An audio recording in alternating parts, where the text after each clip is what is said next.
नमस्कार शेतकरी बंधूंनो, मी राजेश डवरे, कीटकशास्त्रज्ञ, कृषी विज्ञान केंद्र करडा, वाशिम. शेतकरी बंधूंनो, मागील भागामध्ये म्हणजे पहिल्या भागामध्ये आपण सर्वसाधारणपणे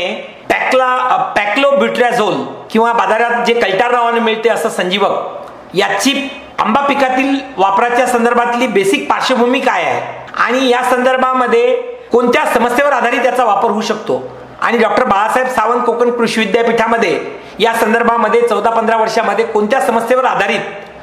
पॅक्लोब्युट्राझोलचा वापर आंबा पिकामध्ये करून चाचण्या झाल्या याविषयी काही माहिती आपण घेतली. आता आपण असं पाहू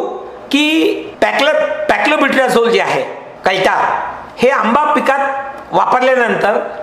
डॉक्टर बाळासाहेब सावंत कोकण कृषी विद्यापीठाच्या संशोधनामध्ये कोणते निष्कर्ष बाहेर पडले किंवा आपण असंही म्हणू शकतो की आंबा पिकामध्ये पॅक्लोब्युट्राझोल जे आहे कल्टार याचा वापर शास्त्रोक्तरित्या जर प्रत्यक्ष शास्त्रज्ञाच्या मार्गदर्शनाखाली जर केला तर त्याचे काय फायदे होऊ शकतात ते आपण जाणून घेऊ. शेतकरी बंधूंनो, संशोधनामध्ये कोकणासहित राज्यातील व देशातील इतर भागात हापूस आंबा जातीप्रमाणे केशर, दशेरी, आम्रपाली, बैंगनपल्ली, वनराज इत्यादी व्यापारी दृष्ट्या ज्या महत्त्वाच्या आंबा जाती आहेत या जातीमध्ये सुद्धा जे आहे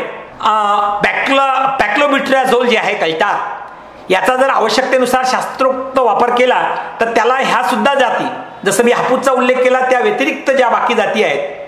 केशर आहे, दशेरी आहे, आम्रपाली आहे, बैंगनपल्ली आहे, ह्या सुद्धा चांगल्या प्रकारचा प्रतिसाद देत असल्याचं आढळून आलेलं आहे. रत्ना आणि आम्रपाली या सारख्या ज्या जाती आहेत ज्या दरवर्षी आंबे लागतात या जातींना, त्यांना सुद्धा गरजेनुसार प्रत्यक्ष शास्त्रज्ञाच्या मार्गदर्शनाखाली शास्त्रोक्तरित्या जर पॅक्लोब्युट्राझोल म्हणजे कल्टारचा जर योग्य प्रमाणात व योग्य पद्धतीने जर वापर केला तर अशा जातीत सुद्धा म्हणजे काही नियमित आंबे येणाऱ्या जाती जसं आहे, पुन्हा सांगेल की जसं उदाहरणार्थ ज्याला आपण असं म्हणतो की रत्ना वगैरे जे आहेत या जातीत सुद्धा जे आहे ज्याचा वापर जर केला अर्थात शास्त्रोक्तरित्या शास्त्रज्ञाच्या मार्गदर्शनाखाली तर अशा जातीत सुद्धा नियमित हंगामापेक्षा लवकर म्हणजे साधारणतः 2 ते 4 आठवडे लवकर फलधारणा होत असल्याचं प्रायोगिक निष्कर्ष किंवा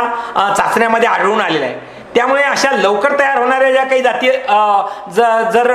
फळं तयार होऊन जर बाजारात आले तर त्याला दर सुद्धा जास्त मिळतो असं सुद्धा प्रायोगिक निष्कर्षात लक्षात आलेलं आहे.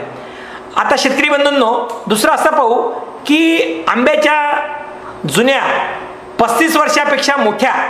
व दाट वाढलेल्या आणि उत्पादनात घट झालेल्या ज्या काही आंबा बागा आहेत त्यांचं पुनर्जीवन करण्याच्या दृष्टीनं सुद्धा आंब्याच्या झाडामधल्या ज्या फांद्या आहेत त्याची पूर्ण छाटणी आणि इतर फांद्याची जी ठराविक उंचीवर छाटणी करून वर्षभरानंतर जर पॅक्लोब्युट्राझोलचा किंवा पॅक्लोब्युट्राझोल आणि कल्टार ज्याला म्हणतो आपण त्याचा जर वापर केला तर उत्पादनात भरीव वाढ होत असल्याचं डॉक्टर बाळासाहेब सावंत कोकण कृषी विद्यापीठाच्या संशोधनामध्ये आढळून आलेलं आहे. शेतकरी बंधूंनो, कोकणातील उष्ण आणि दमट हवामान जे आहे ते वर्षाआड जे येणारे हापूस आंब्यासारख्या जाती आहेत या जातीमध्ये जिब्रेलिन सारख्या शाखीय वाढीला उत्तेजन देणाऱ्या संजीवकाची निर्मिती होऊन अनावश्यक शाखीय वाढीला प्रोत्साहन मिळते. विशेषतः हापूस सारखी जी जात आहे या जातीमध्ये आणि पॅक्लोब्युट्राझोल जे आहे कल्टार या संजीवकाची जी कार्यप्रणाली आहे ती नेमकी जिब्रेलिनच्या विरुद्ध असल्यामुळं जिब्रेलिन्सच्या निर्मितीत अडथळा निर्माण करून अवाजवी शाखीय वाढीवर नियंत्रण ठेवता येते. त्यामुळे आंबा झाडाच्या अंतर्गत बहार निर्मितीस हवा असलेला समन्वय साधला जातो आणि त्यामुळे काय होतं की जे काही अल्टरनेट बेअरिंगची समस्या आहे ती जी आहे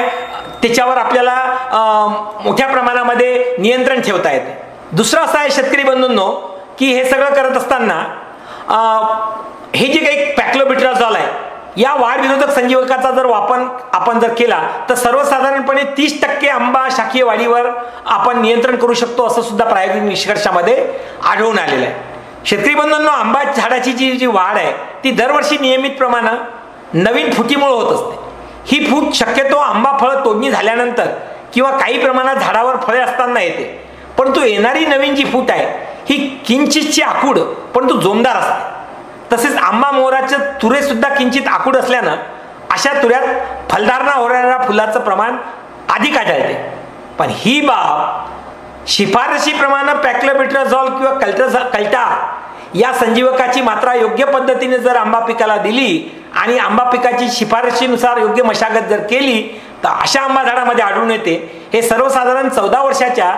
प्रादेशिक फळ संशोधन केंद्र वेंगुर्ले डॉक्टर बाळासाहेब सावंत कृषी विद्यापीठ दापोली यांच्या प्रायोगिक निष्कर्षणात किंवा संशोधनात आढळून आलेला आहे. आता शेतकरी बंधूंनो, आंबा लागवडीच्या घन लागवडी पद्धतीमध्ये पॅक्लोबिट्राझॉल जे आहे, कैटार हा अविभाज्य घटक आहे. ही सुद्धा आपण बाब प्रकर्षानं नोंदून घेतली पाहिजे. म्हणजे तुम्ही ह्या सर्व बाबीची शास्त्रोक्तरित्या वापर करणं पॅक्लोबिट्राझॉलचा कैटारचा आंब्यामध्ये जे आहे गरज आहे घन लागवड पद्धतीमध्ये आंब्याच्या, हे सुद्धा आपण इथं नोंद घेतली पाहिजे. या व्यतिरिक्त असंही आढळलेलं आहे संशोधनामध्ये की पॅक्लोबिट्राझोल जे आहे कैटार याचा जर आंबा पिकामध्ये शास्त्रोक्त शिफारशीप्रमाणे तज्ज्ञांच्या मार्गदर्शनाखाली योग्य वेळी योग्य प्रमाणात व योग्य पद्धतीने जर वापर केला तर आंबा झाडावरील जे काही फळाचा प्रतीचा अभ्यास केला अशा पिकामध्ये की जिथं पॅक्लोबिट्राझोल आंबामध्ये वापरलं तिथं फळाच्या प्रतीचा जेव्हा अभ्यास केला तेव्हा असं आढळलं की फळाची गोडी आहे आंब्या पिकाची, एकूण विद्राव्य घटक आहे ज्याला आम्ही TSS म्हणतो, आम्लता, फळं पिकण्याची प्रक्रिया या किंवा टिकाऊपणा यावर कोणताही विपरीत परिणाम झालेला शास्त्रज्ञांना आढळलेला नाही. त्यामुळे शास्त्रोक्तरित्या पॅक्लोबिट्राझोल जे आहे ज्याला आम्ही कैटार म्हणतो याचा जर आपण गरजेनुसार प्रत्यक्ष शास्त्रज्ञांच्या मार्गदर्शनाखाली आंबा पिकामध्ये जर वापर केला तर फायदेशीर आहे. अर्थात काही बाबी आपण या पहिल्या 2 भागात जाणून घेतल्या, पुढील काही बाबी या संदर्भात आपण पुढील भागात जाणून घेऊ. तोपर्यंत नमस्कार, धन्यवाद. जर तुम्ही चॅनलवर नवीन असाल तर असेच नवनवीन व्हिडिओ बघण्यासाठी आमच्या चॅनलला सबस्क्राईब नक्की करा.